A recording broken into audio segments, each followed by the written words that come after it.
With 20 to 50 billion Internet of Things devices expected in the market over the next 5 to 10 years, we can anticipate a lot of innovation. We can also expect a lot more cybercrime. For ZDNet and Tech Republic, I'm Dan Patterson, speaking today with Fortnox CEO and co-founder Ofer Amitai.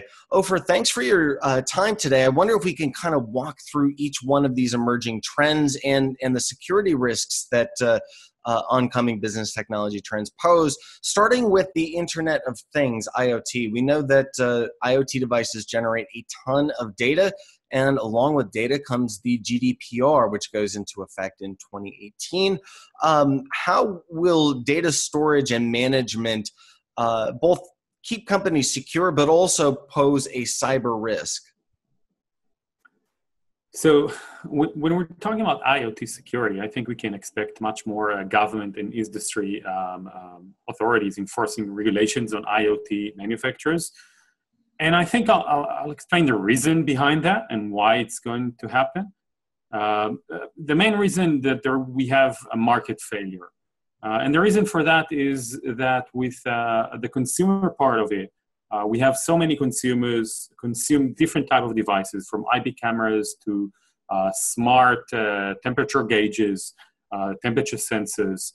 And what's happening is that the consumer market consumer cannot really appreciate the security in it. We appreciate the features in it and the price, of course. On the other hand, we have the IoT manufacturer who appreciate the business. And when his customer doesn't appreciate the security features or doesn't even know how to evaluate devices from security perspective, then that's the first thing that they will cut off. Now, we've seen growing number of attacks using home devices to attack other services, such as the DIM attack. And that basically creates a market failure where your own device will be used to attack others, and you cannot appreciate the security. So that's a reason that we need some external intervention here in the essence of some kind of regulation which can enforce certain security standards on the IoT manufacturers. And of course, IoT, as you mentioned there, can be hijacked to increase the speed and size of DDoS, which is another trend we anticipate next year. How can companies fend off massive DDoS attacks? So DDoS, just to start with, it's the most unsophisticated attack that exists today. You don't need any technical knowledge in order to launch it. All you need to do is go to a website, multiply that by thousands of hits per second, and you got the website down. Depends on where you host it. Depends on how large is your internet connection, how much bandwidth you have. That's basically what depends if you'll get denial of service or not. With IoT trend, what happened is that today we've got so many hijacked devices. It's actually in the underworld of the internet. We have basically IoT botnets where you can basically trade and get for just the price of money. You can get this IoT network of things that you can use in order to launch an attack, a DDoS attack. So it's just a matter of, without any technical knowledge, just buying such power in order to create a DDoS. Now, combining that with the digital currency, we've got a new type of attack, which is a DDoS ransomware.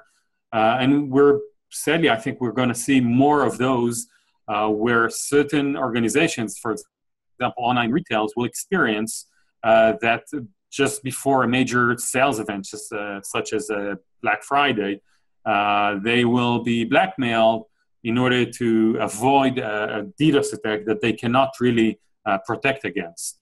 We saw that again in the DIN attack, where no one can really protect against such a massive DDoS attack. And what about the rise of automation? Also requires a lot of data that will be generated from many places, including IoT. We hear a lot of fear about the rise of automation. But what about the flip side? As we see more and more things, literally things managed by machine learning, what's the upside? What do we get out of this? So in order to have a trend, you need to have a few parameters joined together in order to create something new. And I think in the automation field, we've got one trend, which is the cloud, which gives users a lot of benefits.